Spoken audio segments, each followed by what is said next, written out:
Welcome back, Cutoffs and Coffee, episode 51. We are your hosts, as always, James and CT from T3 Performance. And today we have Coach Jeff Friday on the podcast. Coach Friday is a Super Bowl winning champion. He is a speaker. He is an entrepreneur. He is a motivator. He is an inspiration, and he is an author.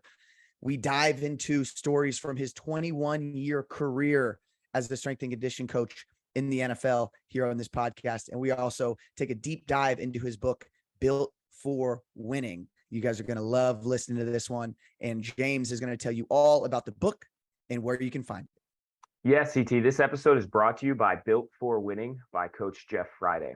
In Built for Winning, the Super Bowl champion strength coach Jeff Friday unpacks 4 foundational, interdependent building blocks for achieving your full potential in sports, business, and life, and helping others to do the same. Through the stories of people like Kurt Warner, Andy Dalton, and Jesus Christ, Coach Friday will help you identify blind spots in your foundation and build meaningful growth in your own life and the lives of others. And just a little sneak peek, those 4 blocks are physical, mental, social, and spiritual. And I'm going to order this book as soon as we get off this shoot. That was an awesome episode. I can't wait for you guys to hear this. And if you are looking to order that book, it is at builtforwinning.com. And that is the letter number 4. So builtforwinning.com to grab you a copy today. And if you like what we're doing here on the podcast on Cutoffs and Coffee, you can support by subscribing to us on YouTube, Apple, Spotify, wherever it is you get your podcast. Also, feel free to send us DMs on social media, or if you see us in person, tell us in person some coaches who you look up to, who you are inspired and motivated by and want to hear on the podcast. We'll try our best to get them on future episodes of Cutoffs and Coffee. So without further ado, here he is, Coach Jeff Friday, and episode 51 of Cutoffs and Coffee. Enjoy. It took us 51 episodes, but we finally have a world champion on our podcast. Welcome to Cutoffs and Coffee. He's so much more than that, by the way, which we will get into, but we have a Super Bowl champion, Jeff Friday. Coach Friday, how are you? Thanks for coming on the podcast this morning. Thanks for having me, guys. Really appreciate We'll it. dive into the story. We'll dive in the book. There's so much that we want to talk about, leadership and what it takes to create a good leader and all of these things. But we do want to know a little bit about you. And we like to start the show by asking, what is something that we can find about you, or something we need to know about you that we can't find from either an Instagram or a Google search? Well, I think something you won't find is that I never played organized football past grade school. Yet I made my living as a football strength and conditioning coach, spending 21 years in the NFL and involved with 2 different startup leagues, the United Football League, which started in 2009, and then the XFL in 2020. So I just think that that's unique, because typically those in the profession have some experience with the sport, maybe former players, but I did not. So that's probably something that Google won't tell you. And that is great to know, because we're about to find out how you were able to take your skill set and blend it in the NFL and those top professional leagues. That'll be cool to hear that. And finally, how about this? Can you think of the last skill that you taught yourself, or something that you're currently working on? Well, my career trajectory has changed. I'm no longer in organized sport. I'm actually going into ministry. And so with that, I have to raise support.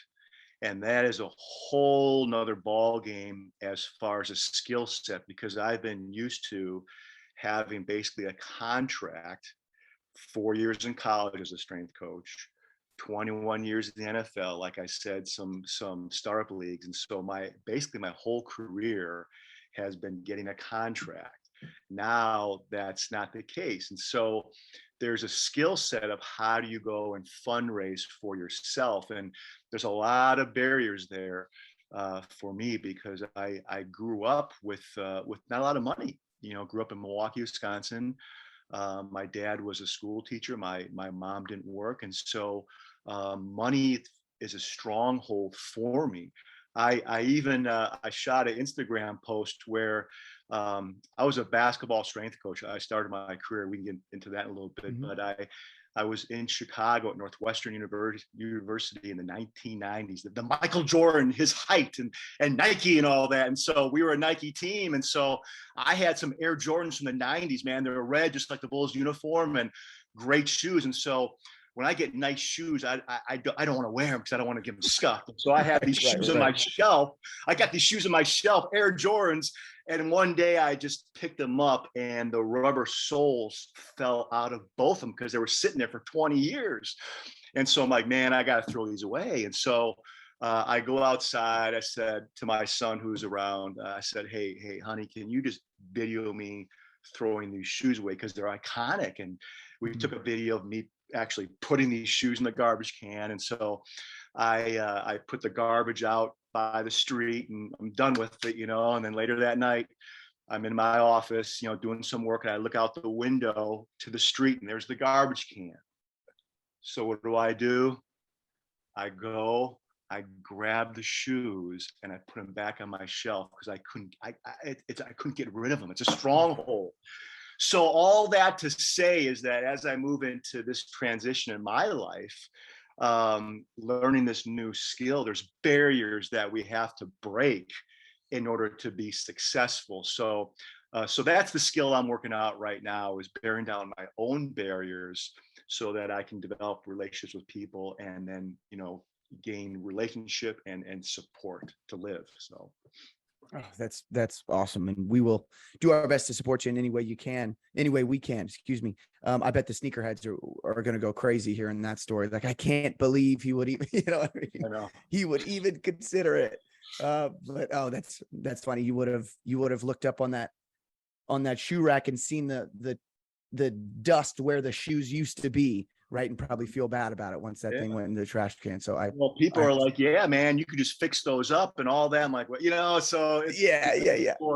So yeah. But that's also not a skill set that you're currently working on. So you'd have to pay somebody to do that. Yeah, oh, that's funny. Exactly. So what is the Jeff Friday story? Tell us. You've got a fascinating story, a journey up to the highest level of football, a place that tons and tons and tons of people would love to be. And you got there kind of a little different way than a lot of other people do. Tell us the story. How did you get from that kid that you were just talking about to working 21 years in the NFL, and catch us up to currently what you're up to now? Yeah, well, the story starts as an undergrad student at the University of Wisconsin-Milwaukee. Didn't really know what I wanted to do. It took me 5.5 years to graduate from undergrad. Now, back then, you could do that because I was able to pay school by myself. Nowadays, you got to know exactly what you want to do because you got debt hanging over your head.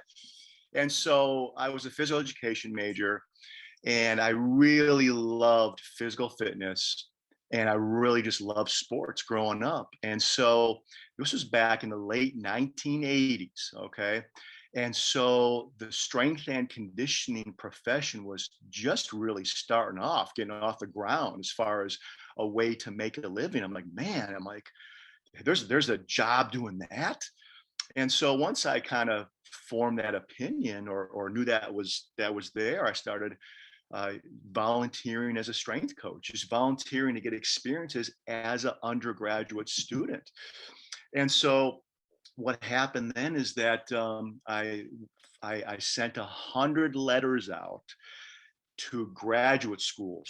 One letter was towards the athletic department to find out, hey, do you have graduate assistant positions? Another letter was sent to the academic department, just making sure I had the academic criteria to get in. So that's 100 schools. That's 200 letters. And this is before email. And so out of that, I was able to get 3 scholarship offers for graduate school because that's the route that I felt I needed to go to become a strength and conditioning coach in a paid position back then. So that's what I did. I went to graduate school at Illinois State University as a GA. And so after going to graduate school, there was a job opening at Northwestern University, Big Ten school, and it was for the assistant strength coach, but the primary responsibility is working with men's and women's basketball. And so as an undergrad at Wisconsin, Milwaukee, I was dabbling in coaching. And so I volunteered one year as a college basketball women's strength coach at an NAIA school, Cardinal Stritch College in suburban Milwaukee. And so I volunteered that year just to get an experience of coaching, trying to figure out where my trajectory was. And so I get a chance to interview at Northwestern University with Bill Foster, the head men's basketball coach, for the strength and conditioning job. And in the interview, he starts asking me about coaching this women's team, Cardinal Stritch College. I'm thinking to myself, oh my, this is before Title IX now. I'm thinking to myself, oh my God, why is he asking me about that? And so I've come to find out that the head basketball coach at this women's college and Bill Foster at Northwestern University had a mutual friend by the name of Rick Majerus. Rick Majerus was kind of a big name in college basketball. Mm-hmm. And that recommendation from Rick Majerus, because of the connections, that separated me from 125 applicants. That was it. Mm-hmm. And so I think what I tell the younger people coming in is just do the best job you can with whatever situation you're in. And it's going to bear fruit meaning that you're going to impact people. You're going to be able to use your gifts and talents, and you're going to feel fulfillment. And so that's what happened with me. It bore fruit, and it allowed me to really get a job at Northwestern. But that's the fruit that was born with my experience. Other people, it may not be that fruit, but it might be a different fruit. And so again, it's going into the situation and doing the best job you can. That's really what the moral of that story is, because that propelled me. And then while I was at Northwestern University, again, I was the first assistant strength coach there. Nowadays you got, football's got 4 or 5 assistants. I mean, strength staffs in college are 10, 15 deep. I mean, so I asked Bill Foster, the men's basketball coach, hey coach, would you mind if I travel with the basketball team just to be with the guys and, and learn and serve? And he's like, sure, And so whatever city we would go to, I would always look up a strength coach and just try to meet that strength coach and just take that information and bring it back to what I was doing. Because I was young in the profession. And back then, there's not all the information that you see now with social media. The National Strength and Conditioning Association was really it. That was really the prime source of information. And we went to play Northwestern. We went to go play the Minnesota Golden Gophers in Minneapolis. And so I call up the Minnesota Vikings strength coach. I said, hey, would you mind if I come and visit with you? And he was gracious, man. He spent an hour with me on a Saturday. I was able to get to suburban Minneapolis where the facility was. And we had a great visit. And I said, hey, would you mind if I come and watch you train during training camp? Because the drive from Chicago to Minneapolis is about 5.5 hours. He's like, sure. So that following summer, I go to Mankato State University where the Minnesota Vikings were having training camp. And so the head football coach was Dennis Green. And Dennis Green was a Bill Walsh protege. Now, Bill Walsh was kind of the under Paul Brown. It was really practice really well, but don't spend a lot of time on the practice field. That was kind of the prevailing thought. Okay. And so Coach Green, what he did is that they had a padded practice in the morning, real physical, and then in the afternoon, they had a special teams practice where, maybe 3/4 of the players participated, but the rest of the afternoon was allotted for weight training. And so there was a 4-hour time block where players came in and out to serve the whole roster. And so I go here to watch this lift, and I've got a cup of coffee like we got right here. And I sit down, I'm ready to just watch these guys train. And all of a sudden, the head strength coach, Steve Wetzel, says, well, hey, the part-time help didn't show up today. And the way the system worked is that 2 players came every 5 minutes, and there was an assembly line. So let's say me and you came in the weight room, we would do a neck exercise, a shoulder exercise. And then after that, we would go to another coach who had 2 different stations. It might be a bench press and a pull down, whatever it was. And you set the seat height, you put the weight on, and you critique the reps. You go, I go, and you go down this assembly line. It's beautiful. It's accountability, everything. And that took roughly about it's maybe a 30-minute workout in training camp. And so the strength coach needed help. And so all of a sudden I got thrust into coaching this in the workout. And so the system was based on seniority, which meant that the younger athletes came like right after lunch. I think it was maybe 12:30, 1 o'clock, whatever it was. And then, because they had special teams practice in the afternoon, and the veterans, they came later in the afternoon. So they had the whole afternoon where they could sleep or rest or do whatever. And then what happened was they came and lifted, and then they went to dinner and meetings. So it was set up for those veterans. It was beautiful, rest, recovery. And so in those days, the weight room was actually a tent. In those days, they put up a tent next to the practice field, and we brought our equipment with us, and that was the weight room. And so one of the last player to come in to the tent to work out was Chris Carter. Chris Carter is a Hall of Fame wide receiver. And so because he was the last person to come in, I spent the most time with him because he was the last guy, And so I'm just doing my thing. And so he's walking out of the weight room, out of the tent, and he yells to the head strength coach, Steve Wetzel. He goes, "Hey, Wetzel, you got to hire that guy." And so 2 years later, I got the call from Steve Wetzel, the head strength coach. And he said, "Hey, Friday," he said, "just want to let you know you're number 2 on my list. Number 1 is a guy who was at University of Michigan, but his wife is a gymnastics coach. He has a great job. And so, if he turns it down, I'm going to offer 2. And so that's what happened. I was number 2. I got the job. And then I stepped into the assistant strength coach role with the Minnesota Vikings.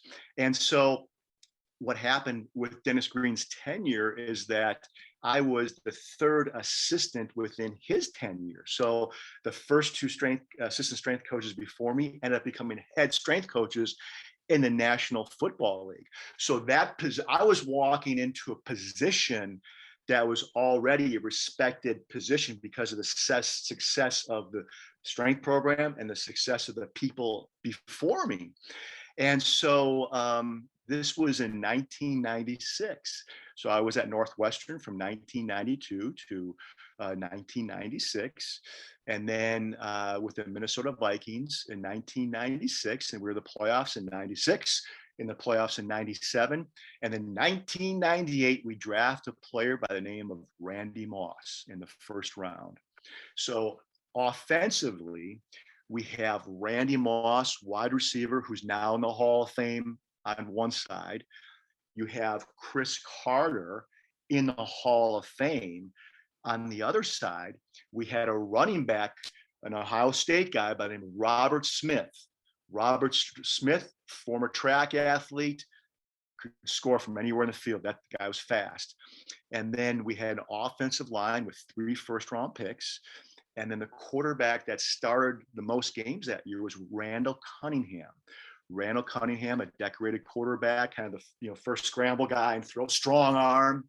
And so what happened was that year we scored the most points in the history of the National Football League. Ooh. Our average victory margin was like 17 plus points. I mean, we were 15-1. 15. We were a traveling road show. Wherever we go on the road, there'd be lined up 5, 60 just to see Moss, Carter, John Randall, all these guys. And so we're 15-1, and we play the 14-2 Atlanta Falcons in the NFC Championship game. And the Falcons, they're a good team. And so Fox Sports rated that as the number 3 most exciting NFC Championship game in the history of the National Football League. And so we basically have the game won. It's the fourth quarter, and we have a 7-point lead. It's the middle of the fourth quarter, and you guys know what it looks like. You know what a game-winning drive looks like, or in basketball, a possession, a game solidifying possession. We get the ball maybe at our 20-yard line, whatever it was, and we're marching down the field. But the clock's going. We're up by 7. Score the most points in the history of the National Football League. Clock's ticking down. We're going to the Super Bowl. And so we're marching down. And while we're marching down the field, I turn to our equipment manager, Dennis Ryan. I say, "Hey, Dennis, do you mind if, after the game, I get a game ball?" Because the game ball had Minnesota Vikings versus Atlanta Falcons, 1998 NFC champion. We're going to Super Bowl. He goes, "Yeah, I'll get you a game ball." So our drive stalls, and we settle for a field goal, and our kicker missed the field goal. And so there was just enough time left for the Atlanta Falcons. They came down, tied the game, and they won in overtime. And so during that week, Dennis Ryan, the equipment guy, he got me a ball. It was the most embarrassing moment, one of the most embarrassing moments of my life, because I had the hubris. Do you guys mind if I grab the ball real quick? Oh, please. Yeah, hold on. Yeah. Give me 1 second. Yeah. I'm thinking I was playing that team on NFL Blitz on N64. Randy Moss, Chris Carter, Robert Smith, John Randall. And then I'm thinking about that Falcons team had to be, I don't know, James, if you watch much NFL, then that Falcons team had to be Jamal Anderson and the Dirty Bird, right? That had to be the whole. Yeah, Chris Chandler, Andre Rison. Yep. Oh my gosh. So, okay, so he gave me the game ball, and I have it on my shelf over here, and this is the game ball, and it's deflated. It's not taken care of. It's a reminder to me about hubris, pride. Hey, can I have that? We're gonna win. Hey, can I have this? Can I get the game ball? So I keep it as a remembrance to stay humble. It's in life, but it's also in sport, man. It's also in sport. The game is not over till it's over. And so I keep it to this day, because my other trophies are, I take care of them like this. Mm-hmm. That's how I take care of them. But I kept that one because I learned a lot from that moment. And so, that's the lesson there, for me as a young strength coach. I'm 3 years in the NFL. And so what happened next was that right after that game against the Atlanta Falcons, Brian Billick, he interviews with your Cleveland Browns. It's 1999, right? And then the Cleveland Browns let him go to interview with the Baltimore Ravens, and he gets hired as the head football coach with the Baltimore Ravens. And he liked what we did in the weight room, and so then I became the head strength coach of the Baltimore Ravens, and was there for 9 years. And I told you that I was part of a team that scored the most points in the history of the National Football League.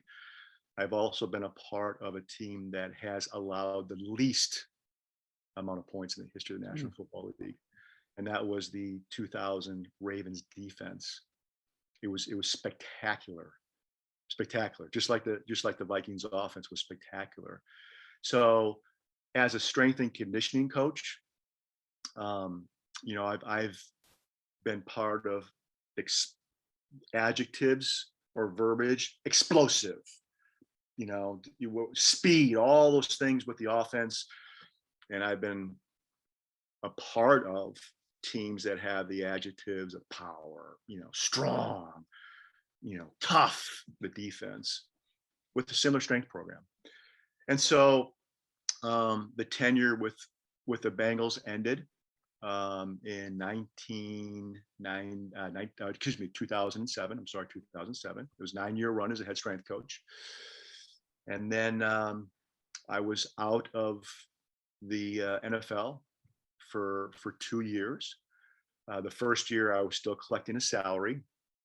And, while I was with the Ravens, went through a little bit of adversity, just as far as I needed to just learn more about what's out there in the profession, technique wise, exercise wise. And so I brought in an expert in the field, and he introduced me to what's called active release techniques. It's a manipulation that a lot of chiropractors use. And he visited for a week. He watched me and 2 other players do a barbell squat with just a bar, and based on a movement pattern, he put me on a bench and manipulated me, and boom, I nailed it. I was like, holy cow, this is unbelievable. So I spent that year, the first year, I got my massage therapy certification, so I could legally touch people. And then I became a full body certified active release technique practitioner. And then in 2009, I became the director of strength and conditioning for the United Football League. It was a new startup league. And Sean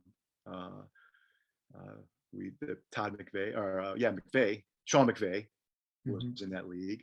Jim Haslett. 2009. Sean McVay was in the UFL as I think a wide receivers coach for Jim Haslett. And so that league produced some pretty good coaches. And then in 2010, I was hired by the Cincinnati Bengals as the assistant strength coach. And Chip Morton was the head strength coach there, and Marvin Lewis was the head coach. Marvin was the defensive coordinator of that illustrious Ravens defense. Was there 9 years. And then that ended in 2019, and I went from there to the XFL as a head strength coach for the DC Defenders. That ended due to the pandemic, and it was interesting because in the XFL they said that the model of success for a startup league was the UFL, which was I was a part of in 2009. That league, I think, lasted. I was only there for 1 year because I went to the NFL, but I think it lasted 3 years or so, which for a startup league was pretty good. And so I thought that was interesting. And so since then, I've become an author, and I do training of athletes, different sports. I really do like basketball, so kind of going the basketball route a little bit, but just different phase of my career right now, and just transitioning into that world. So in a nutshell, I gave you a lot of information, but that's my journey. Very fortunate because, like I said, never played organized football beyond grade school, but yet if you look at a 21-year NFL career, I've been on the sideline for over 400 NFL football games. I'm 175 pounds, 180 pounds. Don't look the part, so I truly believe there was a purpose for that. And so that's my journey. Well, I appreciate you sharing your story, and I think your experiences that you've had in so many different places is incredible. And a couple of things that I'd just like to recap and highlight for our listeners are the things that I noticed that you talked about, which was, building a network of coaches, seeking new information, were 2 things consistently you did throughout your career that gave you more opportunities as a coach. But you were also willing to volunteer to gain experience early on. And then throughout that process, based on you being able to, have success in different programs, you must have left a good mark wherever you went, so that you had good recommendations for whatever that next job would be. And I really would like to kind of pick your brain on, during that time frame, did you have any moments from either position or team to team, or whether it's in the strength and conditioning world, that kind of was a paradigm shifting moment for you as a strength and conditioning coach, that made you look at either your job or the field of strength and conditioning different, based on what you had previously thought? Yeah, I think players, athletes have become more educated. And when I started in the NFL back in 1996, there wasn't a whole lot of performance centers in the marketplace. And so players, I think, relied heavily on the organizations or teams they're with to supply that strength and conditioning service. But as my career continued, as NFL combine training picked up and performance centers picked up, all of a sudden there was different touch points to players and their knowledge, which is a good thing, And so I realized that as a head strength coach with the Baltimore Ravens, even though, as I mentioned earlier, I was on two of the most successful teams in the history of national football, really, if you look at it, it was a certain type of strength program. But then I had to adapt to the new generation of players with new information and different experiences coming into the NFL. And so some of the really wonderful positive experiences they had maybe with their high school strength coach, their college strength coach, with a performance center. And so how do I take all of that to build trust with the player that what I'm offering is going to be effective and benefit his career? So that was a learning curve, and that happened in probably 2006 for me, where I actually had some players who, back then the off-season training program was 16 weeks, and players got paid to work out. Nowadays, in this new NFL, it's 9 weeks. Players are not in the off-season. Players are not around the facility very often. It's a very small window. So now they have a lot of time spending elsewhere. But back then it was 16 weeks, and they get paid to train. And so when I was with the Ravens, there was a small group of players that were working out down the street with a personal trainer. It was okay, that's fine. But then what happened was that once we started doing summer camps, where the time requirement in the off season was greater, they asked if they could bring this personal trainer into the facility to train him. It's a handful of guys, and the organization granted it. So just imagine you're sitting there in an office, all of a sudden a guy comes in and he's doing what you're supposed to be doing. How would you feel? And so that's what I went through.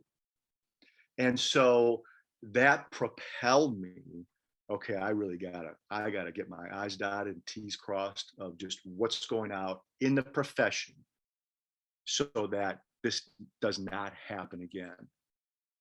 And so that's what I did. And that's what led to the massage therapy and just different types of training, because that skill set, the different skill sets that we have, can meet people at different places of where they are in the journey. And some of the best conversations I've had have been on the training table, stretching a guy or just working on a guy, and maybe not necessarily in the weight room. So you're just trying to create opportunities for moments to build into people. And so that's that's what happened in my career. I survived it. I was very fortunate. I survived it. I mean, a lot of strength coaches could have got fired very easily, very easily. I had to, because of that groundswell that was going on around me, I had to give a presentation to the coaching staff of just, what we're doing. The head coach, Brian Billick, he supported me, had a mantra, explain it or change it, because we're coming off when you lose, everything gets mad. We're coming off a bad year. So I got to preface that. We're coming off a bad year with a great organization. The Baltimore Ravens are a great organization. I mean, they give you all the resources you need to win. And we had a bad year. So everything's getting questioned, including what I was doing. And so I survived it, by the grace of God, I survived it. And so it gave me another opportunity to work on my craft. And then the following year, we go 13-3, the number 2 seed in AFC.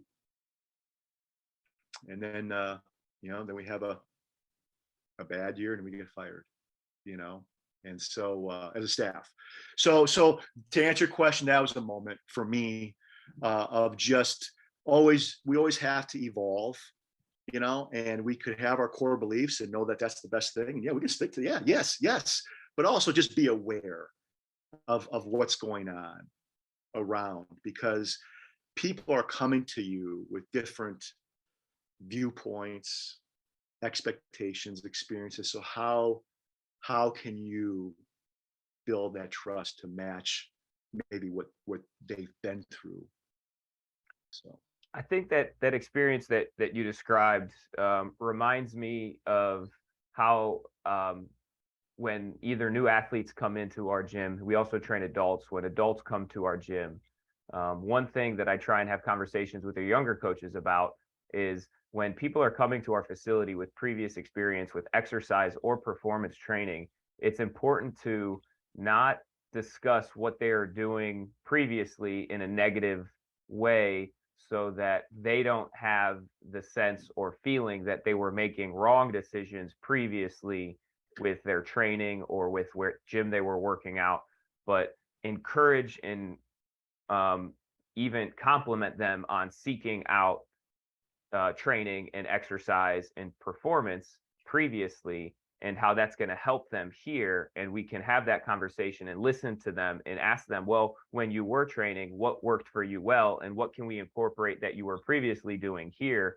so that it becomes more of a community of coaches trying to help whoever's in front of us to get better, as opposed to being a little bit more selfish or egotistical with making it about us as the strength and conditioning coach. It's about the athlete first. In your experience, you've obviously been in positions of leadership with your performance coaching at NFL teams. How were you able to relay that message and lead by example with the other staff members on your strength and conditioning staff to be able to kind of support that community environment and kind of leave the egos aside? Well, if I can piggyback off of your comment, I mean, I agree with you 100%. And so what I've learned to be a better communicator. Just like you said, when you get a new client or a new athlete, that comes in, now it's Vince Lombardi. Vince Lombardi is a Hall, the Super Bowl trophy named after him. And if you talk to any former Green Bay Packers, I'm from Wisconsin, so the Packers, so they would say that Vince Lombardi would always tell you the why it's important, and it can benefit you individually, and how it's going to benefit the team. And so to your point, now, as a result of these experiences, I'm a much better communicator and explaining the why of our program and how it can benefit you, and always keep that communication going throughout every workout. This is why we're doing things. Do you understand? Yeah, okay, yeah, so they know, so they're educated. So yes, the community. So when I went through that situation, you have to go into almost what you're talking about. It's a relationship thing. That's really what it is. It's how do you deal with people? It's been said, it's not an X and O game. It's a Joe game. It's a people game. You're moving people around. It's not, it's a chessboard, but you're moving people. So how do you get people to do what you want? And so that's what I learned. And as far as working with a staff, it's really just a very wise man told me once that quality happens within quantity, which means that, like with my wife, I'll spend the whole day with my wife, quantity of time. But within that quantity, there may be 5 minutes of just quality, deep conversation. So with your staff, you have to spend quantity, because in that quantity, moments will pop up where you just build into them. Boom. Okay, so this is going on. Boom. And you build into them. And so, yeah, you can have a preparation of curriculum and organized PowerPoints. And yes, all that. Yes. But also just when it's been said that there's 20,000 moments in a waking day. They did research with this, with the brain. 20,000 moments in a waking day where your brain will register a moment. And it only registers the positive or the negative, not neutral events or moments. And so there's these moments in front of us every day with an opportunity to step in and build into people. But how many times are we not taking advantage of those for various reasons? We're on our phone, we're distracted, we don't have courage, all these things. And so that leads into your question about, with your staff and just taking advantage of the moments that are presented to you to build into them, using your experiences to build into them. And so that's how I would answer your question, is just be intentional to help and serve others. And then I think that will come with your staff. Coach, you've worked on and in, very remarkable, teams, right? You mentioned some of those guys that you worked with, these NFL Hall of Famers, and you've worked on teams who have not been as successful, right? So from the outside, and you hear it all the time on Sundays when you're watching commentary, that this team is just not as strong as the other team. This team isn't as physical as the other team. And, it all kind of comes back to the strength coach. And it's very easy for people on the outside to think, oh, maybe they just don't have a good strength, as good of a strength staff as this other team does. Right. But then you're in it and you realize, okay, well, we have Randy Moss and Chris Carter and Robert Smith, and they don't. Right. We've got these elite players, and they also have elite players, but not as elite of these guys. Right. So my thought when bringing all this up is, where do you think our role as strength and conditioning coaches fits in the NFL? Because all of these athletes are elite. All of these athletes are super high level. All of these athletes are strong and fast. What is the goal and what is the role of the head NFL strength and conditioning coach in your mind? So I'm just going to answer your question this way. Is that I have a picture of me in the locker room after winning the Super Bowl holding the Super Bowl trophy. And I've also been a part of coaching in the Senior Bowl. The Senior Bowl in the NFL are for teams with the worst records that year. And if you survive, you'll coach in that game, which means that a lot of staffs are fired. So I've been at the top, been at the bottom with a similar strength program. Been voted by my peers as the strength coach of the year. Been fired twice with staffs, similar strength programs. So I think as strength coaches, we want to control the outcome, but we don't. We have no control of the outcome. And there's a book, I think it's 1992, Designing Resistance Programs by Steve Fleck. It was a book that came out. The NSCA really promoted it. And in that book, they have a chart of 30 different types of strength programs with 30 different positive results. So if you follow a few basic physiological principles, you're going to get results. So to me, it comes down to number one, do no harm. That's a medical oath, do no harm. And I'll say this, strength coaches have tremendous hearts.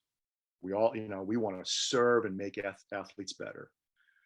But sometimes the execution is not great. There's harm. There's harm done to a human being. And sometimes the harm can be undone. And so I think as a strength coach, do no harm. How much, does the exercise you're asking them to do, does the benefit outweigh the risk? Or does the risk outweigh the benefit? Because you can mess up a human being that way. And transparency, I've been there. I've been standing in front of a player who herniated a disc by doing an exercise that, man, I probably should have done that. I spotted an athlete that herniated disc because he sat up with 2 dumbbells on his chest, getting up off a bench from a dumbbell bench press. So I've been a part. So when I say that to you guys, it's not, hey, I'm talking, no, man, I've been there. Do no harm as best you can. And then you find out, as you guys may know, you get these athletes when you're kind of like in at the top of the food chain, so to speak, where you get these athletes who have all these experiences. You hear the wonderful stories, but then you hear the stories where, man, yeah, I hurt my back doing this exercise, and my mobility is forever changed. So number one, do no harm, and number two, do not waste their time.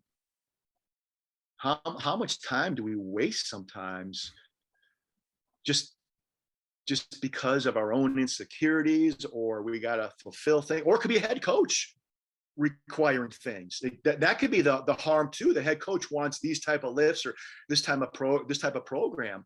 And so those are my 2 things: is don't, if you can get an effect with 1 set or maybe 2 sets, why do 4 or 5? Why? Whatever that is, and why are we doing things? And so that's kind of what I've learned. And so I'll say this as a head strength coach in the NFL, our job description is the health and well-being of a player. I feel health and well-being of a player, to make sure they're 100% ready to go on Sunday. That's it. They got to be 100% ready to go. So we do the best job we can to make sure that the amount of stress that we're giving them does not affect them on Sunday, but yet we're able to at least maintain their strength, maintain an appropriate body composition throughout the 20 weeks or whatever it is, 4 weeks of preseason, 16 weeks regular season. I mean, that to me is what we're trying to do. And we're trying to reach a population that, as a strength coach, we're one of 2 coaches that deal with the whole team.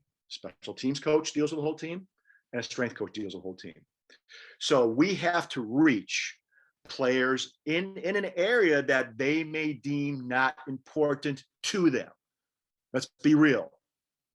A lot of these guys love to play the game, but some of the other stuff, and strength training is one of them. It could be one of them.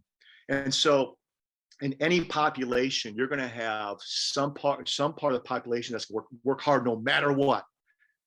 You're going to have some part that, yeah, some days yes, some days no, and you're going to have some part they don't want to do anything. And as a strength coach, we gotta connect with all those types of attitudes and beliefs and all that.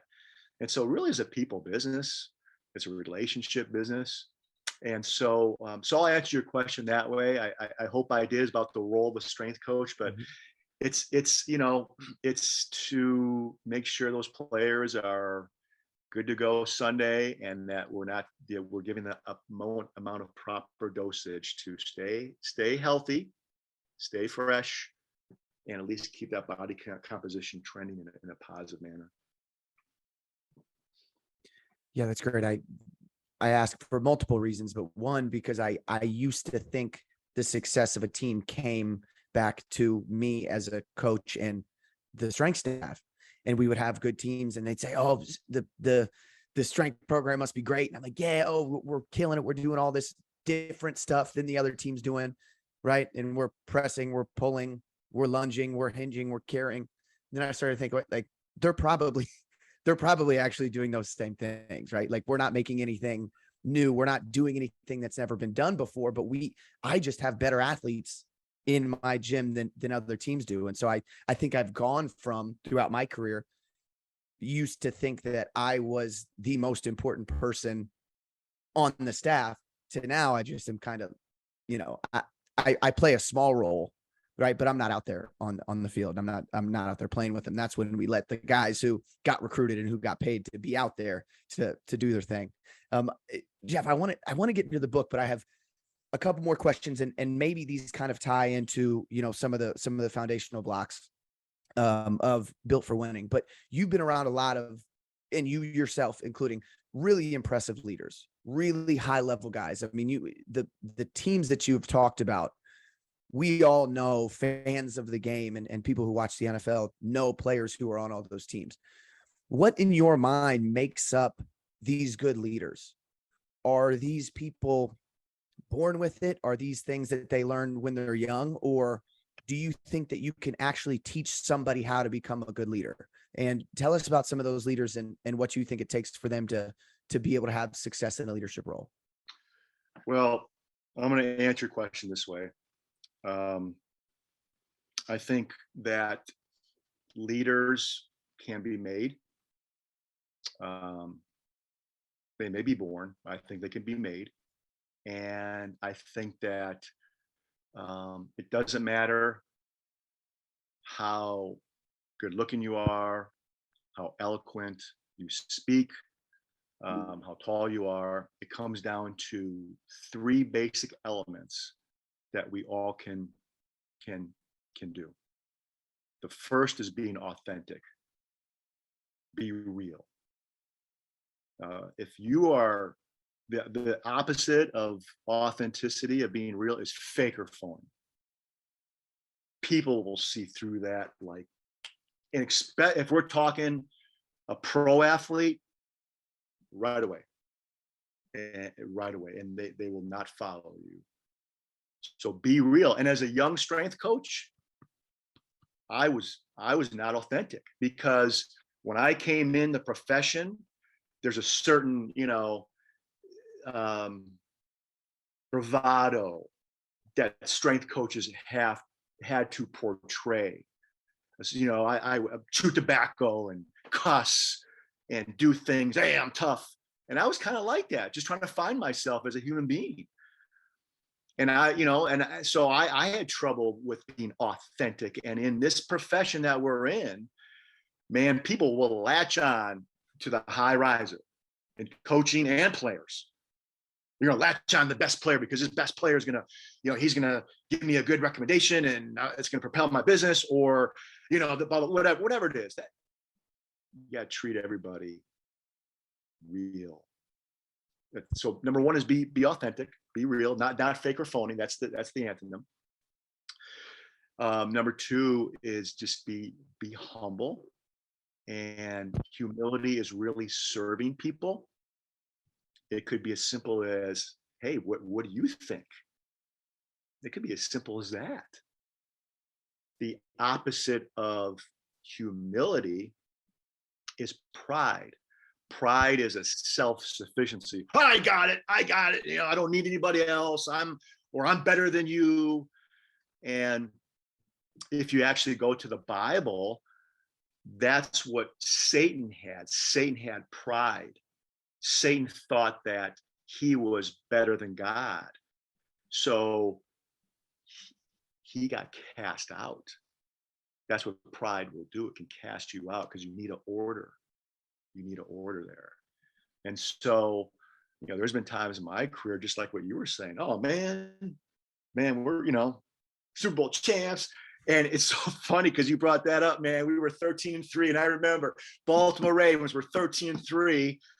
The season ended and coaches were around the lunch table and, yeah, man, I'm gonna go ask for a raise and blah, blah, blah, 13-3. Yeah.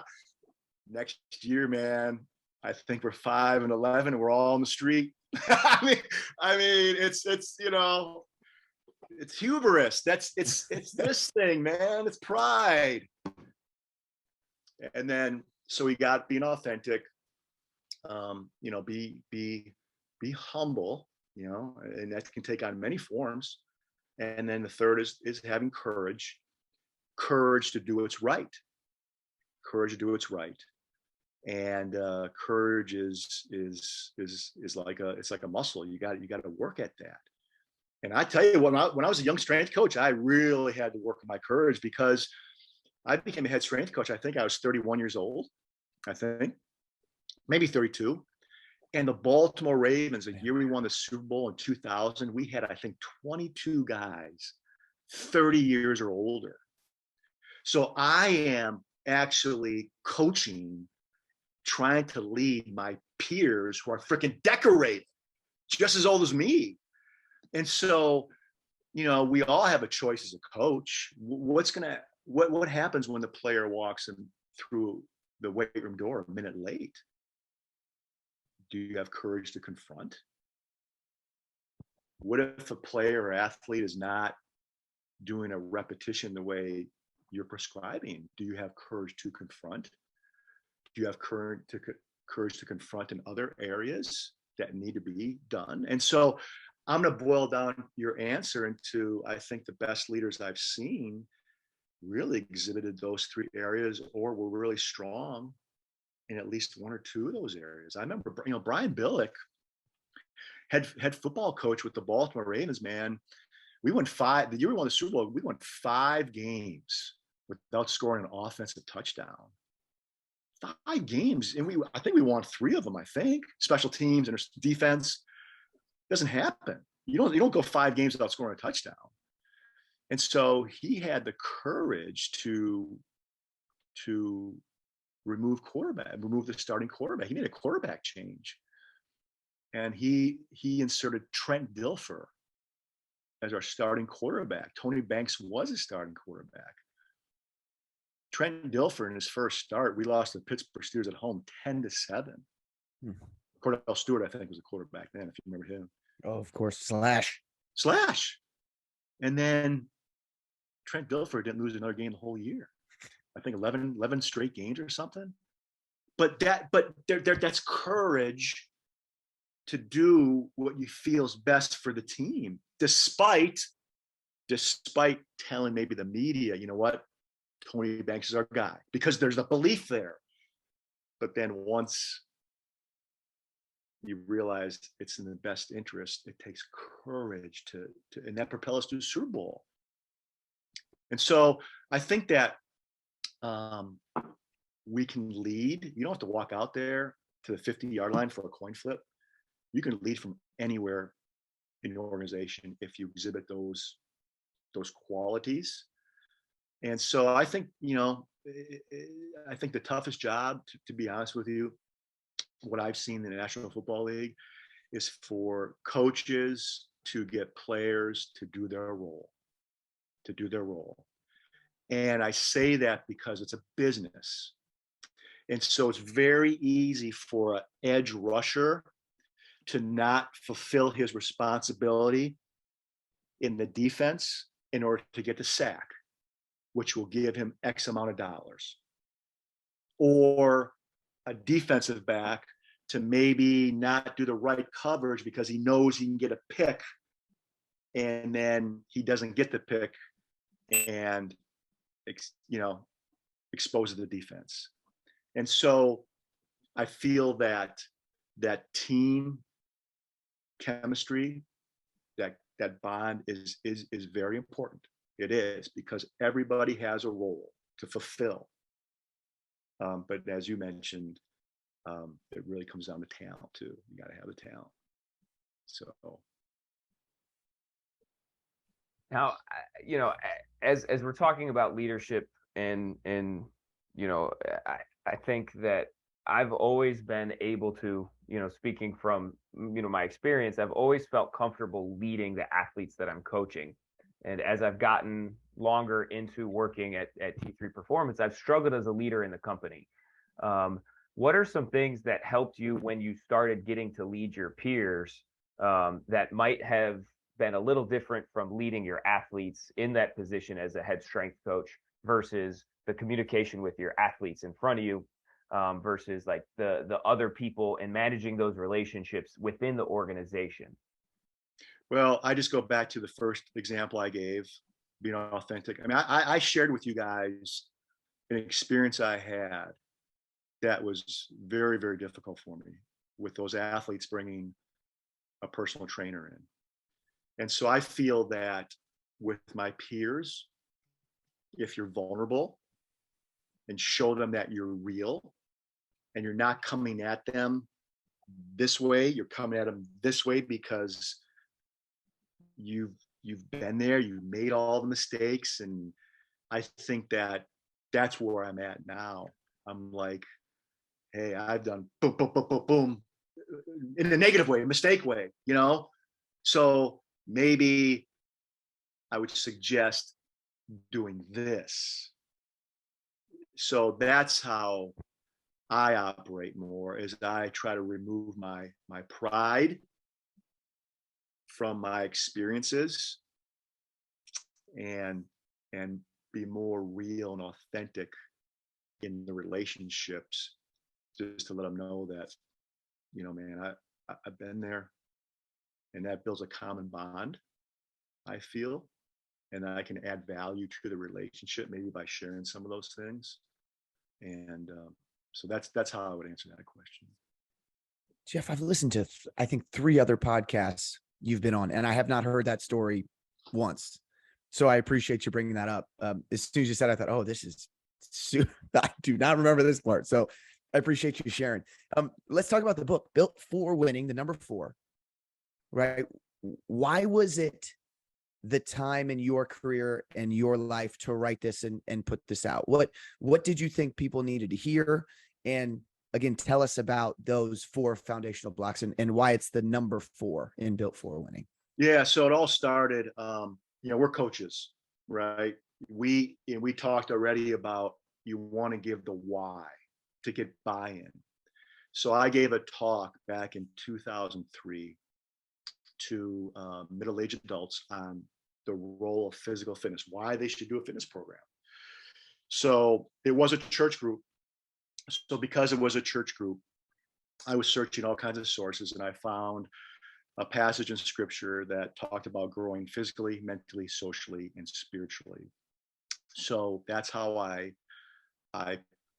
attacked this topic with this group. Hey, this physical is just as important as the mental, the mind, the social, the relationships with people, and the spiritual, a relationship with a God, the physical, taking care of your body. And so that resonated with me. And then so on my journey, as I would go and work with people and athletes, I'd like, man, this athlete is maybe really strong in this area, but man, there's these other areas that are limiting this person. And so through relationship, if the dialogue would occur, then as a coach, you guys know what the term coach comes from? The term comes from England in the 1500s. A coach is a horse and buggy that transports someone from where they are to where they ought to be going.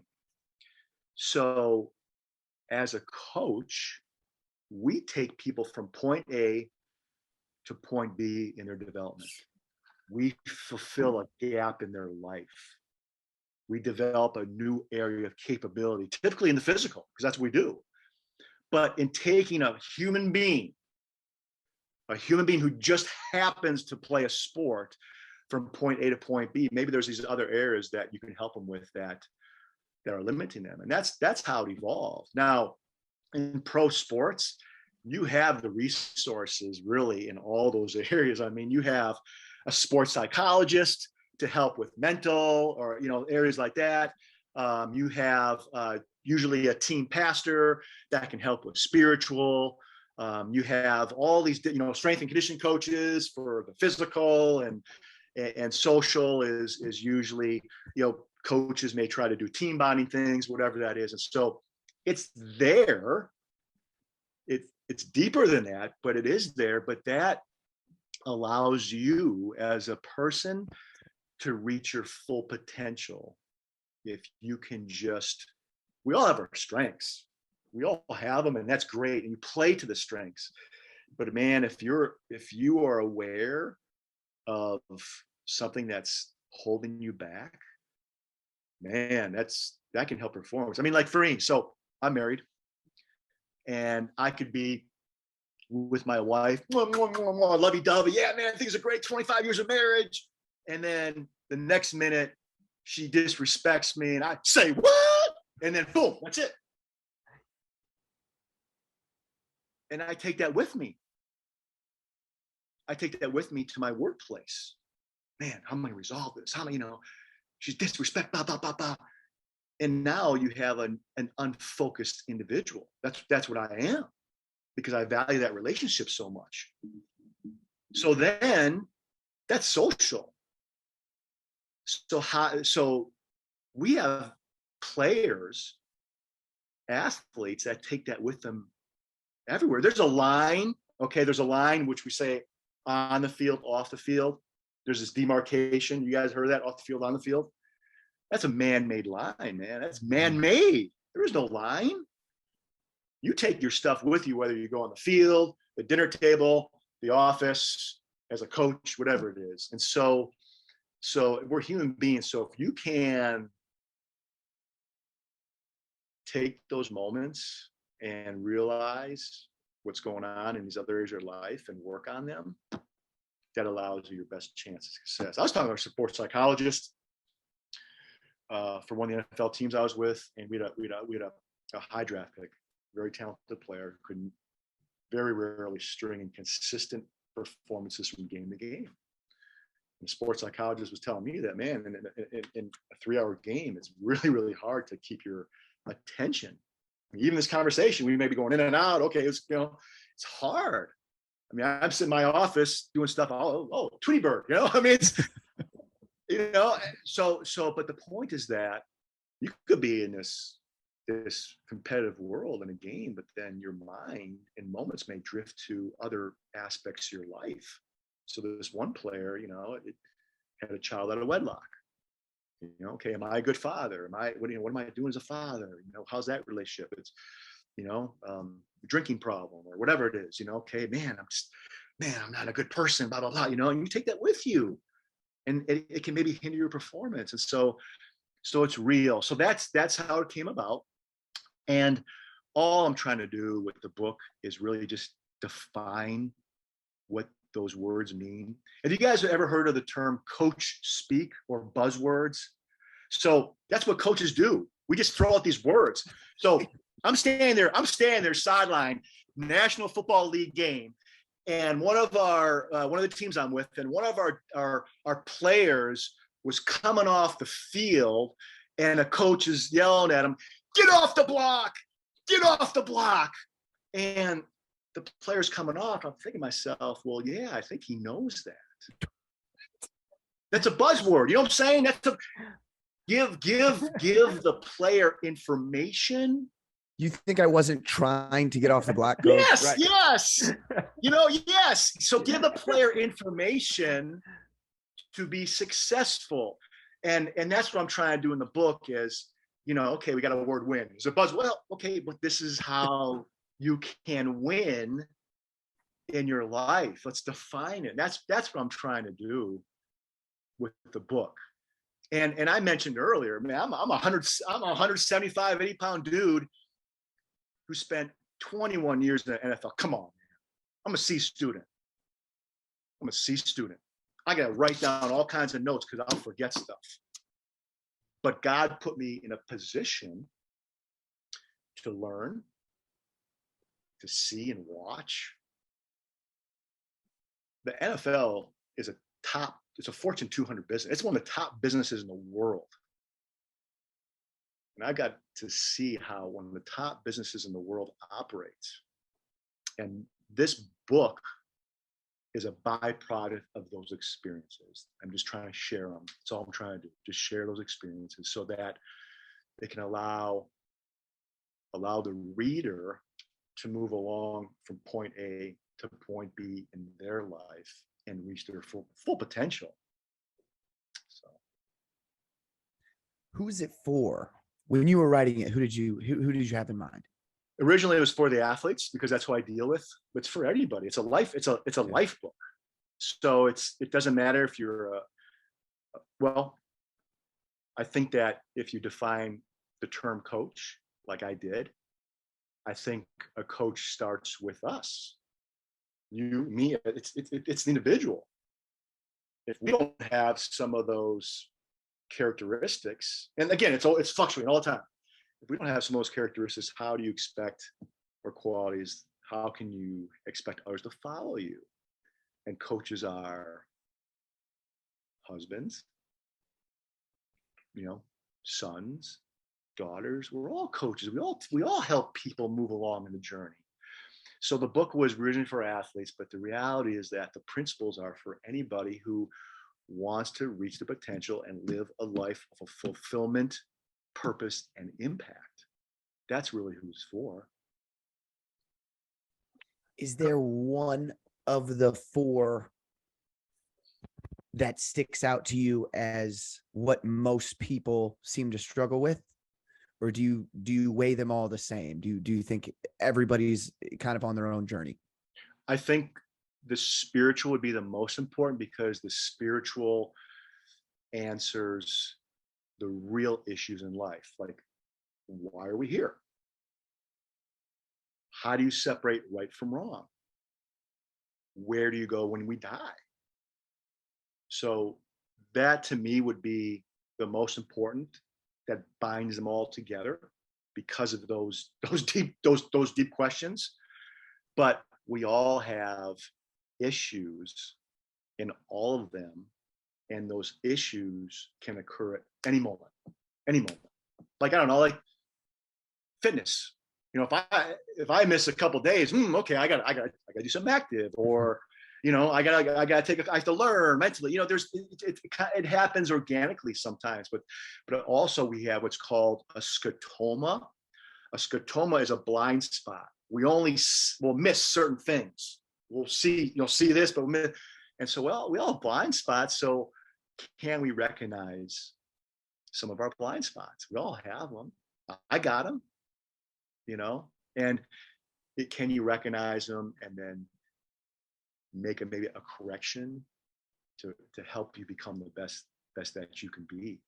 Because the reality, and you mentioned it, I mean, if you look at the NFL population, I was looking at this the other day. I was going through some old data, and when you look at a position group, they're all the same as far as height, weight, speed. Separation's very, very minimal. Very minimal. So if you could, it's just a tweak. We're just talking about a tweak in our life. That's all it is. It's not a big change. It may just be a tweak.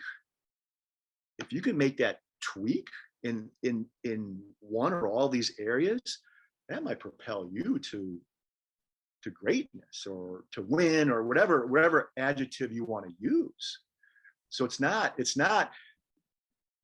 about that. It's about a small tweak, just learning and then identifying and enacting.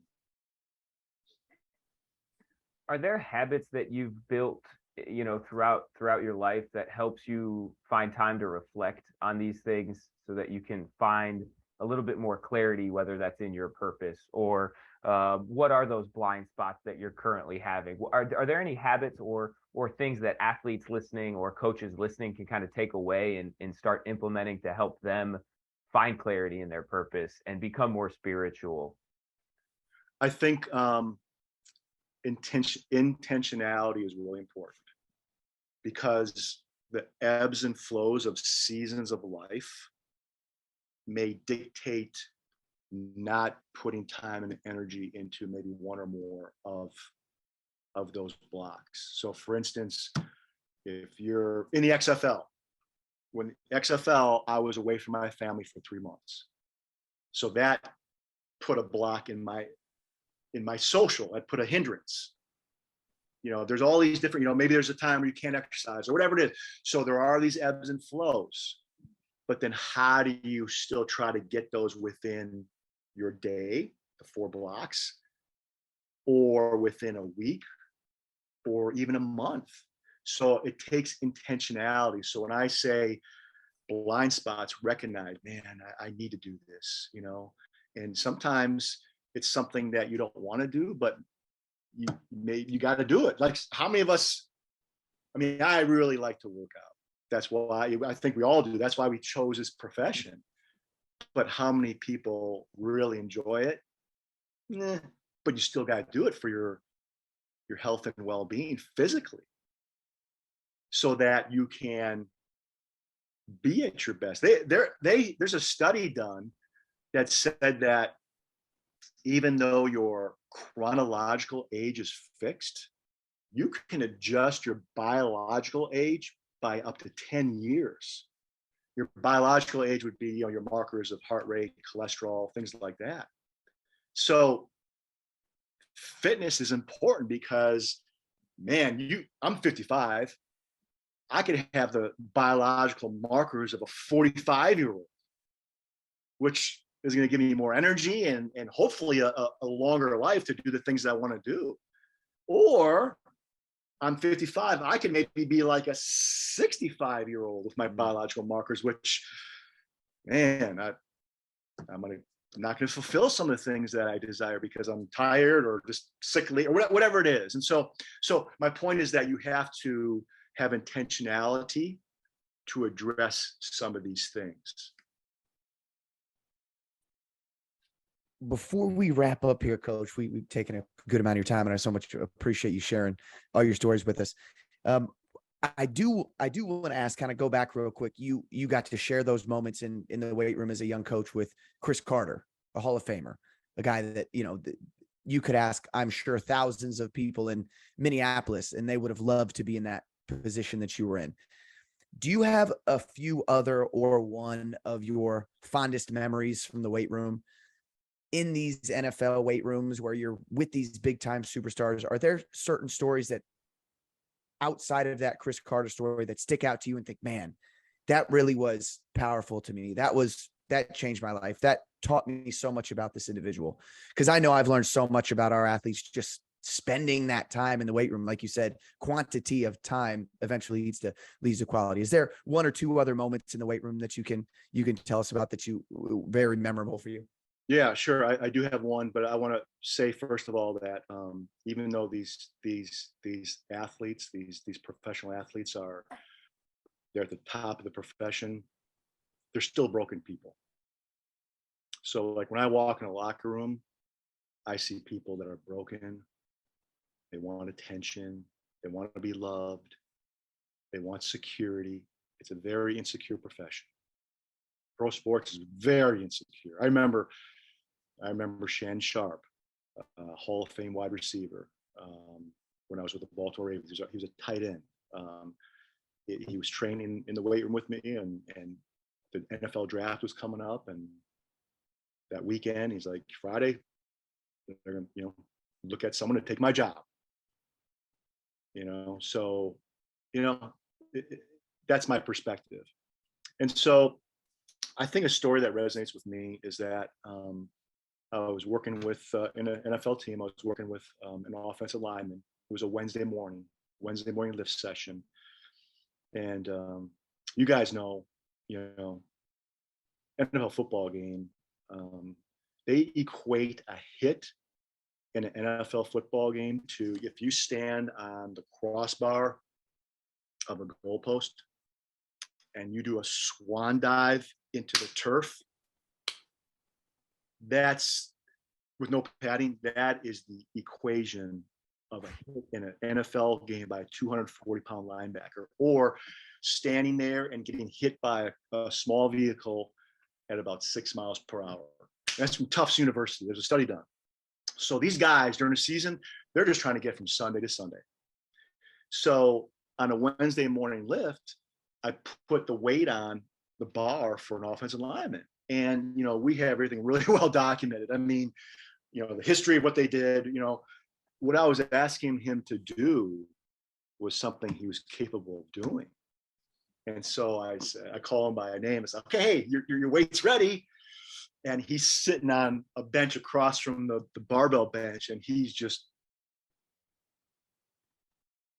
staring at him. He's not moving. He's 320 pounds, not moving. And this is going on for, I don't know, 10 seconds, maybe a little bit, it feels like forever. And so I said, call him by name. I said, hey, I would ask my son to do this. And I said, I love my son. Like, oh my God, what did I just say? Oh my God, that's either he's going to, burst out laughing, or he's going to, I don't know what he's going to do. I mean, I threw it out there because that's a truth.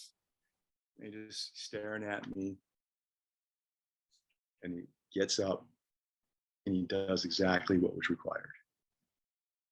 And so the principle there to me is that I didn't directly tell him I loved him, but I equated what he was doing to love, because I said, I love my son. So everybody wants to be loved. Everybody wants to be loved, including pro athletes. And so, when we talk about that, it's not some sentimental emotion and all. No, man. People die for love. They die. There's a book called War by Sebastian Junger, I think it is. And he's like, if the physical needs are met by soldiers, meaning, physical need, the boots are good, socks, whatever, they're well fed. If the physical needs are met and they feel loved and valued by the group, they will fight to the end. They will not leave. They will not abandon the group. They will stay there and fight to the end. And so just the whole concept of really loving the athletes and all that it encompasses, and it encompasses encouragement, exhortation. It also sometimes grace, forgiveness, but also encompasses truth. Hey man, you're giving a half effort today, or truth, whatever that is. To me, that's the lens I try to look at, because the reality to me, I'm not sure if you guys are dads at all, but with my kids, I love my kids, man. I have to look at athletes the same way. Otherwise, it's human nature. It's too easy just to dismiss certain things. I'll let that go, or I'll let that go. Because with our kids, my kids, man, if I'm training them, I'm training their heart, because I know if I don't train their heart, I know it's on the other side for them in life. It's the same thing with an athlete. I got to train them and love them the same way. Otherwise, human nature will take over. Okay, go, yeah, just do whatever you want to do, whatever. And so I think a lens of love is something that I've really learned as I've coached.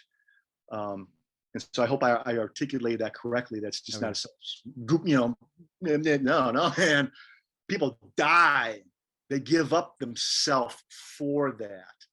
And when we talk about a team, I'm just going to throw this out. We had a player by the name of Tony Saragusa. He recently just passed away. Baltimore Ravens. He was instrumental in our defense back in 2000. He was a defensive tackle. I mean, that dude, he had your back. He would occupy two guys so Ray Lewis could make a tackle. That's love. That's love. What I'm talking. That's what I'm giving it all. That's love. And so that's what I'm talking about. So I so much appreciate that point, because people think we remember the 400-pound power cleans and the 500-pound squats. But I think as strength and conditioning coaches, we're generally unimpressed with feats of strength, because it's things that we see every day and almost get numb to it, especially I'd imagine at the NFL level. But it's those conversations and those emotions that are powerful and that really move us and keep us going in the same direction and keep us in the field. Coach, you might have just answered this question. I think you did, but we always wrap up with what you think we are missing in the strength and conditioning industry. And you said a lens of love, and I think that's a great answer to it. So we can use that as your answer. Or is there anything else that you think us as strength and conditioning coaches are missing that if we started doing today, we could be much better off for us and for our athletes? Yeah, I think the lens of love is the precursor. That's the umbrella. I feel maybe as strength coaches, we could do a better job of a long-term vision and progression with our athletes. I feel that our society is a win now society. It's a maximal lift society. And I don't know if that's in the best interests of the long-term development of the athlete. And sometimes more harm can occur because of that than good. And so that's what I try to use as a lens. Realize that just because you might get a pro athlete, they may be undertrained. They're highly skilled, but they may be undertrained. They maybe haven't really experienced a progressive program to keep on going up. I mean, yeah, they might be involved in, an organized college strength program, this, that, but, I just think that, especially with our young athletes, we want to rush them because, once we go over that boundary with the nervous system of an athlete, there's no going back. There's no going back. I mean, if you have a headache and I can give you one Advil to get rid of headache, yeah, man. Why would you need 4? And that's what we do as strength coaches. I think sometimes we give them 4. We give them too much. So that's one of the things that I'm conscious of is just give them enough minimum effective dose to keep on going up. And I know that whatever program they're going to go to, they'll probably get more later on. If that, I hope I articulate that. I'm not saying I'm not saying, take it easy on them. You coach them hard. And I tell the athletes when they come in, I provide 3 things. Number 1, I provide structure. So, okay, here's the time you're coming in. Here's the workout, all that. I provide accountability. Accountability meaning, okay, here's a workout card. Here we're going to record you, everything. We're going to progress you. We provide expectation. Expectation is that you're working hard. You're on time. All those things within the guise of love, and then it's up to the athlete. So what I'm talking about, it's not taking it easy on them. No, man, we're pushing you, but we're pushing you within that framework. But just a lens of, okay, what's down the road coming for that athlete, and are we shutting off their nervous system too soon so that they're going to require more and more reps, more and more sets, because we've already taken that from them, if that makes sense, when we necessarily didn't have to. People want more Coach Jeff Friday. Where can we find you online, and where can we find the book? Online, I do have a website, jefffriday.com. I'm on social media, Coach Friday. And then the book, Built for Winning, it's built with a number 4 for the 4 blocks, builtforwinning.com. So that's how you can find me. Well, Coach, thanks so much for all the information and the stories and opening up and sharing your heart with us. We so much appreciate you coming on, and I know the listeners do too. And I speak for all of them when I say thank you for your time and for all your effort that you've put in to get to the point you're at now. As we wrap up here, episode 51 of Cutoffs and Coffee, we ask our listeners to do 3 things, and we've just talked about it. Number 1, please continue to practice gratitude. Number 2, tell the people that you love them. And number 3, you've got one life to live. Let's live this life stimulated. Thank you, everybody who listened. Thank you, Coach Jeff Friday, and we will catch y'all on the next episode. See you soon.